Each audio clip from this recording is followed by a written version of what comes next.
Also connect with Deven Choksey, who's joining in on the show. Hi there, Deven. Lots to talk about, but let's begin then by getting your take in on the markets in trade yesterday. And you did have that outperformance that was evident, despite the fact that we wrapped up flat in some of those metals as well as high beta realty stocks. What's the view on these two sectors and the outperformance?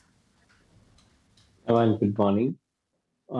Real estate in particular, I think remains absolutely convincing story going forward as well. The amount of, I think, the new areas which are getting constructed and at the same time being sold, that gives us an indication that there is going to be an increased amount of revenue book coming in from majority of the developers, the companies which are into the housing development business particularly. So for them, I think the business condition looks absolutely robust. Along with real estate, I think the ancillary sector looks, I think, pretty convincing. Most of the building material segment companies, I think they are showing relatively higher amount of growth, be it in the cable and wire business, be it in the ceramic business, be it in the electrical business or white goods business. Wherever you look at them, I think they are basically looking at least around 20% plus kind of a growth. So that again gives a conviction that there is going to be higher amount of demand continuing. And at the same time, as the economy progresses, I think the larger amount of growth is coming in the real estate. The metal commodity per se, I believe that I think that was is behind them. Demand condition remains absolutely buoyant. And according to me, I think most of the companies which are basically, I think, in the base metal production business are seeing the stability on two counts. One, on the demand side situation is, I think, definitely remaining convincing. On the other side, the input cost, energy cost, I think they remain convincingly low. And as a result of it, margin protection is being seen in this kind of situation. So we remain distinctly positive about the prospects, and fortunately, some of the metal companies have corrected in the price. So that gives an opportunity for further headroom going forward. Okay. Meantime, let's get in a take then from you, Deven, as to what the outlook is on HCL Technology with the kind of guidance as well given, talking about how their margins may see a modest drop. They're expecting growth and the deal pipeline remains healthy. What's your take? Yeah, well, I guess I think we most of the IT companies have a similar story to talk about. On one side, I think they're aggressively bidding, I think, for the contracts and larger deals. On the other side, I think there is a relative amount of, I think, margin compression happening. But at the same time, I think the ability to deliver faster, I think, is happening more because of the adoption of the faster adoption of the generative AI as well as the predictive AI platforms within the environment of IT development. So from that perspective, if you look at it, I think the margin drop may not be so sharp, but at the same time, the higher amount of contracts are being won by many of these companies. And that is a positive sign because these contracts are not really for 3 to 7 years kind of a pipeline that you are creating in every contract. So that is where probably you are much better off in this kind of a situation. Though I agree that I think there is not going to be an aggressive ramp up into the order position or the new contract one. But at the same time, I think most of the worst it seems to be behind more IT companies. And from here on, I think we are likely to see the higher amount of top line led growth coming into the books of most of the IT. Right. In fact, Devin, I just want to pick up the point that my colleague was just highlighting the fact that it seems that the oil ministry has actually sought a withdrawal of windfall taxes and how beneficiary this could be to the likes of both Reliance as well as ONGC. We've already seen the big run up in ONGC take place.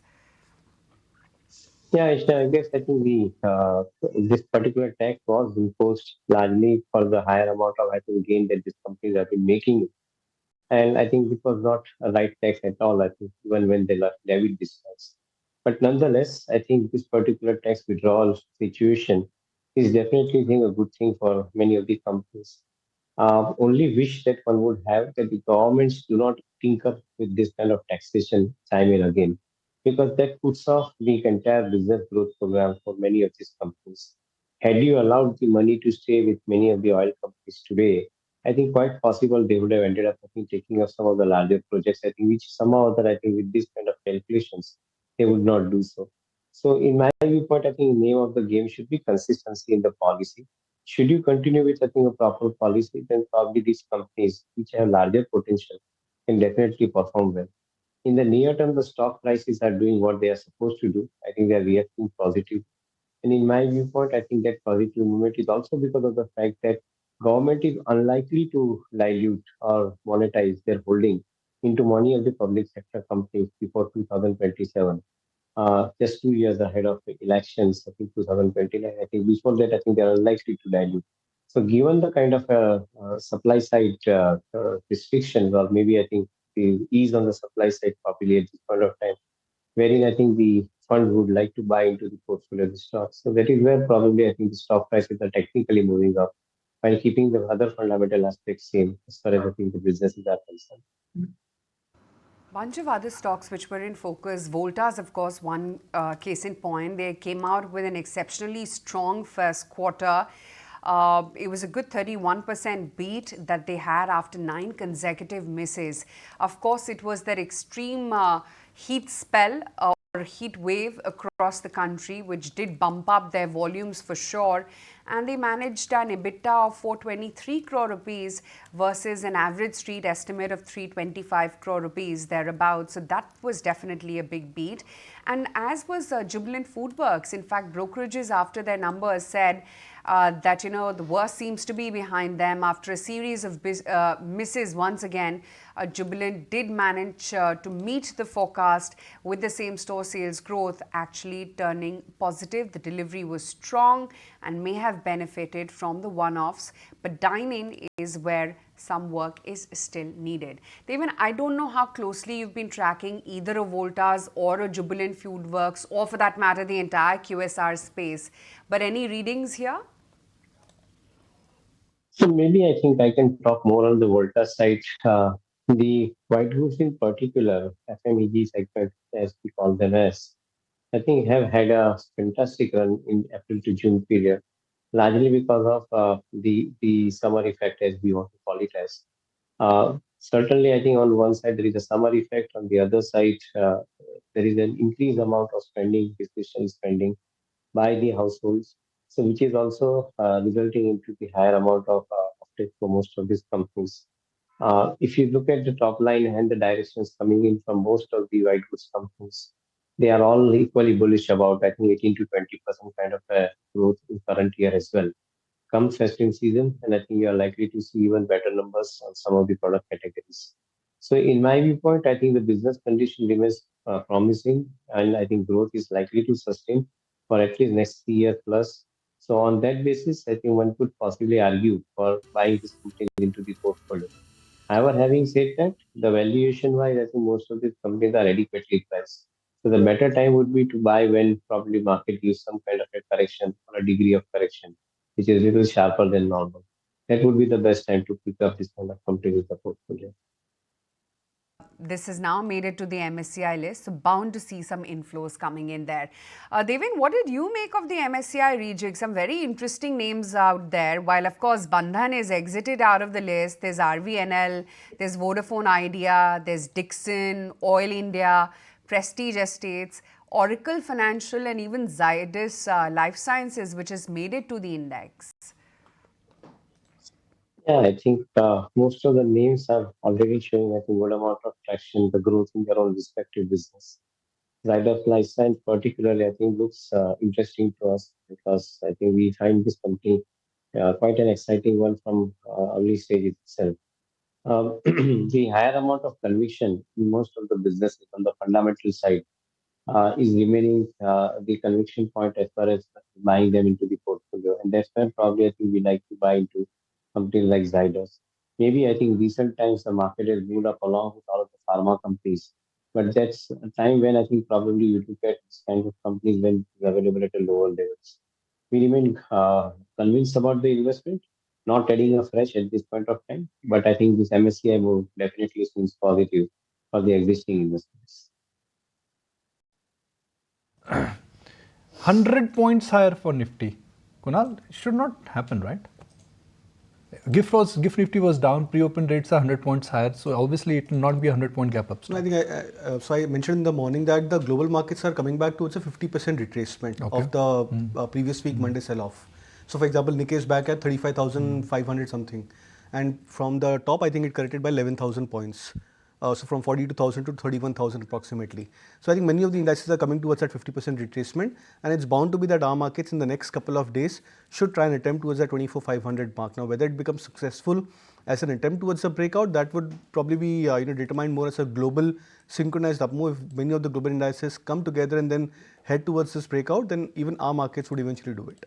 So I'll just use my calendar just to prompt a date to my producer so that we can establish it. And what I want to see where markets were on 2nd of August, right? Because 5th of August you fell. So 2nd of August was the Friday where everything was good. Then came that brutal Monday, which was 5th of August.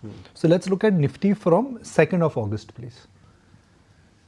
And 24,718, Kunal. And we have only a 400 point gap left. Yes. And then we pretty much would go back to the Friday levels, which means that another 400 points, another 350 points more, and we would have retraced that ugly Monday's sell-off. Exactly.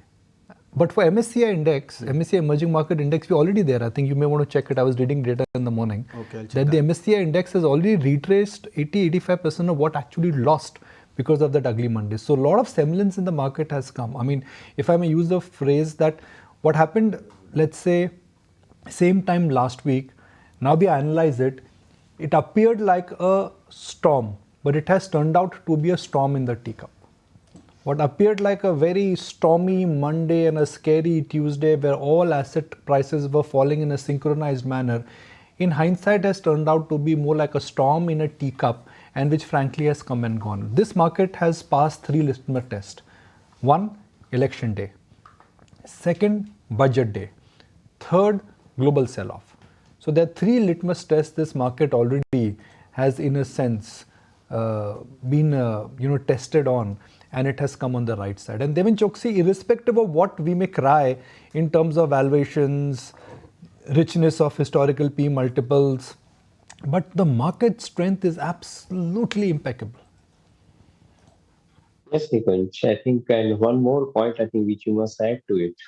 Last year, SIP has been almost, I think, 8% plus kind of a jump, I think, which you have seen on a month-on-month basis at around 23,000 crores. So I think the force of money which is getting into the system today is helping the market to remain stable.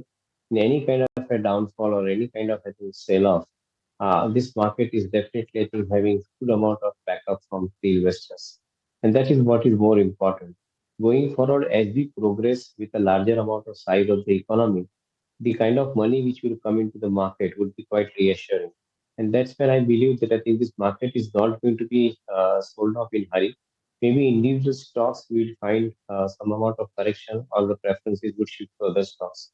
But otherwise, I think the markets are likely to remain solid to, I think, on a higher side going forward as well. Good to have you on board. Thank you so much for joining in and sharing with us your outlook on the markets. If you like this video, then like, share and subscribe to ET Now.